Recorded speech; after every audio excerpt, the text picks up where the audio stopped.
ನಮಸ್ಕಾರ ಎಲ್ರಿಗೂ. ಬರೀ 10 ನಿಮಿಷದಲ್ಲಿ ಯಾವುದೇ ರೀತಿಯ ಮಸಾಲೆನ ರುಬ್ಬದೆ ಸೂಪರ್ ಟೇಸ್ಟಿಯಾಗಿರುವಂತಹ ಕ್ಯಾರೆಟ್ ಬೀಟ್ರೂಟ್ ಗೊಜ್ಜನ್ನು ಹೇಗೆ ಮಾಡ್ಕೊಳ್ಳೋದು ಅಂತ ವಿಡಿಯೋನ ಶೇರ್ ಮಾಡ್ಕೊಳ್ತಾ ಇದ್ದೀನಿ. ಈ ರೆಸಿಪಿನ ಮಾಡ್ಕೊಳ್ಳೋದಕ್ಕೆ ಮೊದಲಿಗೆ ಸ್ಟವ್ ಆನ್ ಮಾಡಿಕೊಂಡು ಒಲೆ ಮೇಲೆ ಒಂದು ಕುಕ್ಕರ್ನ ಇಟ್ಕೊಂಡು ಕುಕ್ಕರ್ ಬಿಸಿಯಾಗಿದ್ದಾದಮೇಲೆ 2 ಟೇಬಲ್ ಸ್ಪೂನಷ್ಟು ಎಣ್ಣೆ, ಸ್ವಲ್ಪ ಸಾಸಿವೆ, ಹಾಗೆ ಒಂದು ಮೀಡಿಯಮ್ ಸೈಜ್ ಈರುಳ್ಳಿನ ಸಣ್ಣದಾಗಿ ಕಟ್ ಮಾಡಿ ಸೇರಿಸ್ಕೊಂಡಿದ್ದೀನಿ. ಹಾಗೆಯೇ ಇದ್ರ ಜೊತೆಗೆ ಒಂದು ಹಸಿರು ಮೆಣಸಿನಕಾಯಿ ಹಾಗೆ ಸ್ವಲ್ಪ ಕರಿಬೇವಿನ ಸೊಪ್ಪನ್ನು ಸೇರಿಸ್ಕೊಂಡು ಇದನ್ನು 1-2 ನಿಮಿಷ ಇದೇ ರೀತಿ ಚೆನ್ನಾಗಿ ಫ್ರೈ ಮಾಡ್ಕೊಳ್ಳೋಣ. ಯಾರಾದರೂ ಹೊಸದಾಗಿ ನಮ್ಮ ವಿಡಿಯೋನ ನೋಡ್ತಾ ಇದ್ದರೆ ನಮ್ಮ ಚಾನಲ್ನ ಸಬ್ಸ್ಕ್ರೈಬ್ ಮಾಡಿಕೊಂಡು ಸಪೋರ್ಟ್ ಮಾಡಿ. ಈ ರೀತಿಯಾಗಿ ಈರುಳ್ಳಿ ಚೆನ್ನಾಗಿ ಫ್ರೈ ಆಗಿದ್ದಾದಮೇಲೆ ಇದ್ರ ಜೊತೆಗೇ ನಾವು ಮೊದಲೇ ತುರಿದಿಟ್ಕೊಂಡಿರುವಂತಹ ಬೀಟ್ರೂಟ್ ಹಾಗೆ ಕ್ಯಾರೆಟ್ ತುರಿನ ಸೇರಿಸ್ಕೊಳ್ಳೋಣ. ಈ ಗ್ರೇವಿ ಅಂತೂ ಚಪಾತಿ, ದೋಸೆ, ರೊಟ್ಟಿ, ಇಡ್ಲಿ ಎಲ್ಲದಕ್ಕೂ ತುಂಬಾ ಚೆನ್ನಾಗಿರುತ್ತೆ. ನೀವು ಒಂದ್ಸಲ ಈ ರೆಸಿಪಿನ ಮಿಸ್ ಮಾಡದೆ ಟ್ರೈ ಮಾಡಿ. ಈ ಒಗ್ಗರಣೆ ಜೊತೆಗೆ ಈ ತರಕಾರಿನ 1-2 ನಿಮಿಷ ಚೆನ್ನಾಗಿ ಫ್ರೈ ಮಾಡ್ಕೊಳ್ಬೇಕಾಗುತ್ತೆ.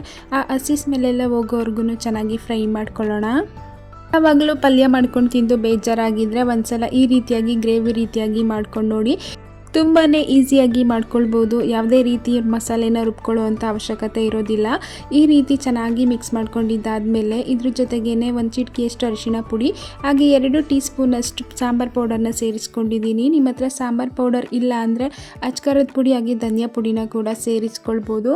ಹಾಗೆ ನಿಮಗೆ ಇನ್ನೂ ಟೇಸ್ಟಿಯಾಗಿ ಬೇಕು ಅಂದರೆ ಸ್ವಲ್ಪ ಗರಂ ಮಸಾಲಾನ ಕೂಡ ಈ ಟೈಮಲ್ಲಿ ಸೇರಿಸ್ಕೊಳ್ಬೋದು. ಇದೆಲ್ಲನೂ ಸೇರಿಸ್ಕೊಂಡು 1-2 ನಿಮಿಷ ಚೆನ್ನಾಗಿ ಮಿಕ್ಸ್ ಮಾಡಿಕೊಂಡು ಚಿಕ್ಕ ಗ್ಲಾಸಲ್ಲಿ 1 ಗ್ಲಾಸಷ್ಟು ನೀರನ್ನು ಸೇರಿಸ್ಕೊಂಡಿದ್ದೀನಿ.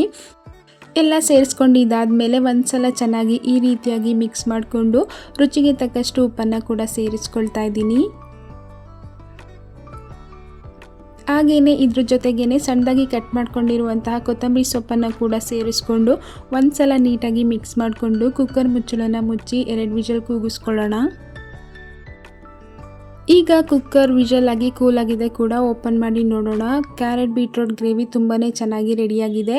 ಈಗ ಫ್ರೆಶ್ ಆಗಿ ತುರ್ಕೊಂಡಿರುವಂತಹ 1-2 ಟೇಬಲ್ ಸ್ಪೂನಷ್ಟು ತೆಂಗಿನಕಾಯಿ ತುರಿನ ಕೂಡ ಸೇರಿಸ್ಕೊಂಡು ಒಂದ್ಸಲ ಚೆನ್ನಾಗಿ ಈ ರೀತಿಯಾಗಿ ಮಿಕ್ಸ್ ಮಾಡಿಕೊಂಡು 1 ನಿಮಿಷ ಚೆನ್ನಾಗಿ ಕುದಿಸ್ಕೊಂಡ್ರೆ ಆಯಿತು. ಟೇಸ್ಟಿಯಾಗಿರುವಂತಹ ಬೀಟ್ರೂಟ್ ಕ್ಯಾರೆಟ್ ಗ್ರೇವಿ ರೆಡಿಯಾಗುತ್ತೆ. ವಿಡಿಯೋ ಇಷ್ಟ ಆಗಿದ್ರೆ ಲೈಕ್ ಮಾಡಿ.